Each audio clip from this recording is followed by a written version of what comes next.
Hello all. I noticed recently that Justin Welby, the ex-Archbishop of Canterbury, has been back in the news, and he's been talking about how he's forgiven the serial abuser John Smythe. I believe he was a quite prolific abuser of boys in the Anglican Church.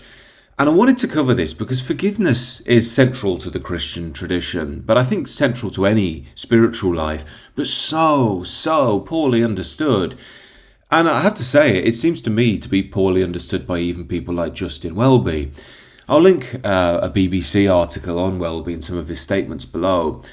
And it's the typical sort of stuff you might imagine. He's saying, I have forgiven this abuser. I should have acted on this sooner when I found out years and years ago, but didn't. Obviously, he was concerned about the reputation of the church. And saying, my forgiveness means nothing. It's only the forgiveness of the abused that matters. And in a sense, well, there's the logic to that, of course. But again, for me, it completely dismisses the whole point of the Christian tradition here, the true, real nature of forgiveness and what it's for. Because ultimately, real forgiveness creates peace for you and justice in the world, but not if you try and understand it in a worldly sense, which it seems to me Justin Welby is doing. As I say, I'll link the piece below if you want to see what he's saying in full, but essentially it's things along the lines of, now it's important for the victims to rebuild their lives, and I wouldn't ever suggest that they should forgive. You're an Archbishop of Canterbury. Forgiveness is central to the Christian tradition. It's up to you to try and do things that seem impossible to the world and free these people from the hell they've been thrust under by your institution, by the way. And of course, it goes without saying, this is just going to ruin the Anglican tradition even more. It's already on its knees. It's only really kept alive by Guardian Easter liberalism in London and Africans in Africa who are still quite devout. But anyway, aside from that, forgiveness, what is it? Well, the first thing to state about forgiveness from a spiritual understanding is it's nothing to do with worldly forgiveness. So the way the world thinks about the forgiveness, why it tends to really dislike Christianity, is because many people assume that what you're saying is someone did something terrible to you, say, ruined your life, and you say, that's okay. I forgive you. And you do find Christians who will act this way. And for me, it's completely stupid. There was this thing that went viral with this, I think this guy had been raping women in America. And one of the parents of the women who had been raped got up and said, I forgive you to this man. And, it went viral on Christian Instagram. But again, I was like, this isn't, for me, forgiveness. This hasn't been my experience of it at all. And this actually creates more damage. Because what we have to understand, in my view at least, is the distinction Jesus made between render to what is Caesar's and to God what is God's. I.e., there's a world and there's a spiritual life. And in the world, we should pursue justice. When we're at a court for a mass rapist, it's not the time to say, you're forgiven by me. It's a time to pursue justice. That's also part of our Christian tradition. We have a moral duty to pursue justice for victims. It's not a time to say you're completely forgiven. Forgiveness actually isn't about the other person properly understood, and that's why people have such a problem with it. Forgiveness is actually about you. It's about freeing you. Now, I know this from personal experience. I've said before, my elder brother got mixed up in drugs and died many, many years ago. But when he was mixed up in drugs, he became extremely violent, extremely dangerous, extremely scary character. And he really ruined my life, or I thought he did when I was younger. He made my home environment a very scary place to live. No father around. It meant that I was just kind of dominated by this demonic energy that had found its way into him. And I really carried that into my adult life. I felt the world was unsafe. I had lots of anger towards my brother. And that led to me actually adopting more left-wing politics. Masculinity is bad in my early 20s. Of course, I came to see over time that was just another big cope session. It was a lot of people's own, well, I should say at least it was my own dark baggage being formulated into an ideology for me to explain the world through my own pain.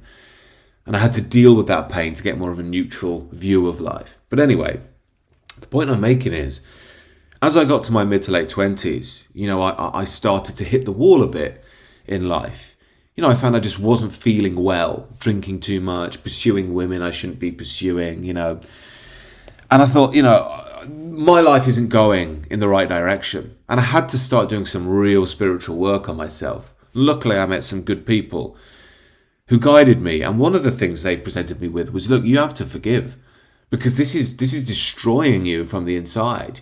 Your whole psychology is rooted around the world wronging you, And until you deal with that, you're always going to look through that lens on the world, as if you've got a chip on your shoulder, if there's something dark out there. And there is lots of evil out there, don't get me wrong.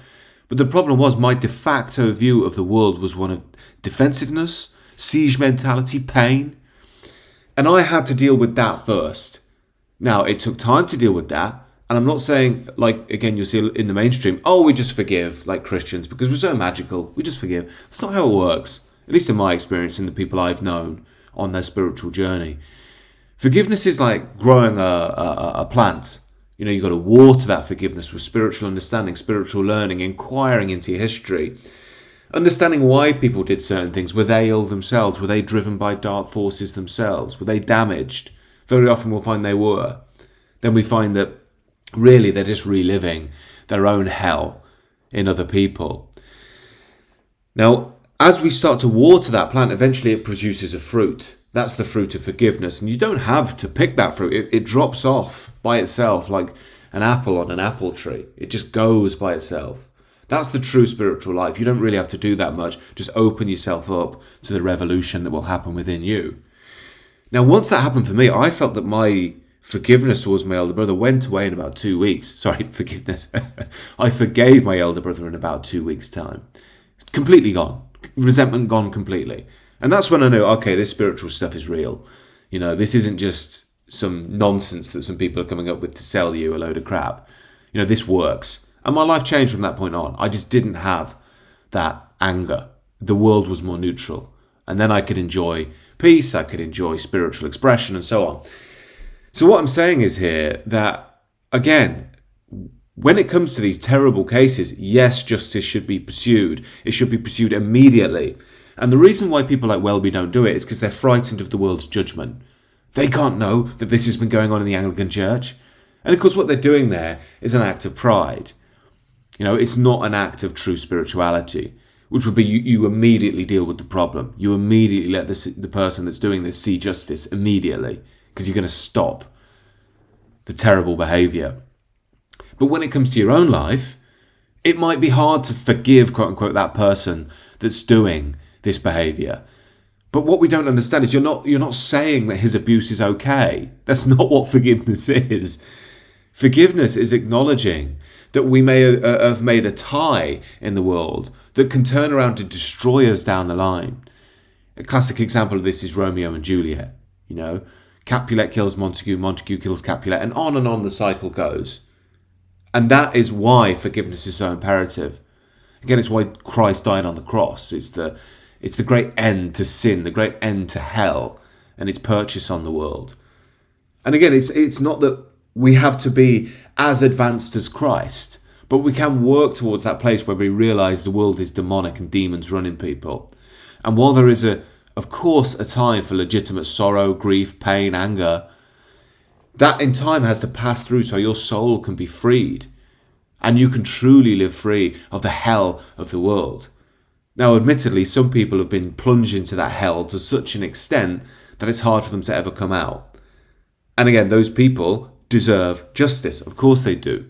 And then it's going to take a long, long time for them to get to the point where they can hopefully have a shot at being free. But this is the way that the world sees forgiveness. I must always be angry. I've got a right to be angry. I'm always going to be mad. And we don't realise that's poisoning you. Like I say, we're all human beings. We're all fallible. It's all right for a while, maybe years. But if we hold it and hold it and hold it, it becomes the epicenter of our lives. And that abuser, that terrible person who hurt us, becomes the core of our lives. You always become that person. And many people who hold on to that anger actually end up abusing others as well. Not always sexually, but you do find that a lot. Sexual abusers will once abuse themselves. It becomes this cycle. You get it a lot with physical abusers as well. Now again, none of this is about saying that the people who've been abused in this instance or any instance don't deserve justice, don't deserve time of great healing, deserve space, time, acknowledgement, all of the above. But ultimately, the true message of spiritual revolution is that you can be free. And in fact, the spiritual light inside you craves to be free, and love can really take over your whole being.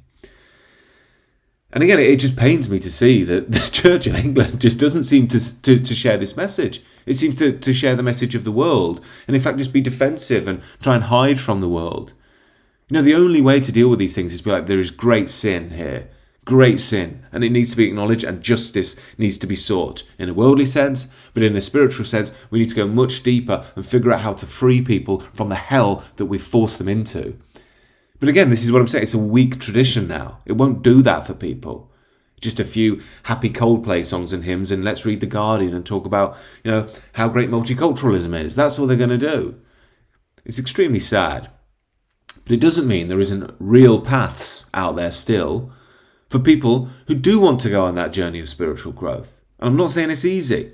You know, one thing that inspired me many years ago when I had those hang-ups over my brother was meeting a woman. You know, I was doing lots of groups at the time, healing groups, recovery groups, all sorts of stuff. And she'd forgiven a guy who abused her as a child. And I was like taken aback. I was amazed by it. I was like, how did you do that? But she said, you know, she went through like, I can't hold on to that anymore because it's destroying my life. And again, by forgiving him, she wasn't forgiving his actions. She knew his actions were pure demonic hell. She was letting herself free after a period of realizing that this abuser hadn't just hurt her physically, but had taken her soul. And she had to turn to something deeper to reveal her true nature, to break free. That to me was just truly inspiring. It showed me the power of this stuff.